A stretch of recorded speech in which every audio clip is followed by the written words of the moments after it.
மற்றவங்கள சண்டை போட விட்டுட்டு இவனுக்கு அந்த சண்டைக்கு சம்பந்தம் இல்லாமல் அந்த சண்டைக்காரன் போய் இவரு ஃப்ரெண்டு மாதிரி பழகிட்டு இருப்பார். இதனால நீங்கள் என்ன அனுபவிக்க போறீங்க? ஒன்றுமே கிடையாது. அந்த மாதிரி கிரிமினல் மைண்ட்ஸ் உடையது இந்த மிதுன ராசி, மிதுன லக்னம். அப்போது இந்த மாதிரி விஷயங்கள்லாம் நீங்கள் பண்ணாமல், அதே மாதிரி ஒருத்தர் எப்படி கவர் பண்ணி எப்படி நம்ம காரியம் சாய்ச்சிக்கிறது அப்படிங்கிற திங்கிங் உங்கள்கிட்ட நிறைய இருக்குது.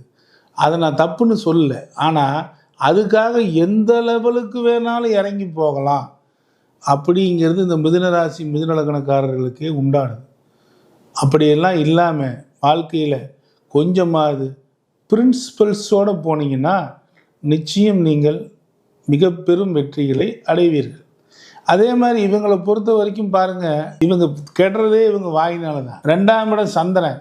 ஏதாவது ஒரு வாயை விட்டுருவாங்க டப்புன்னு. கொலன்னு பேசிக்கிட்டே இருப்பாங்க. நான் இதை பண்ணிடுவேன், நான் அதை பண்ணிடுவேன், வானை வில்லாய் வளைத்திடு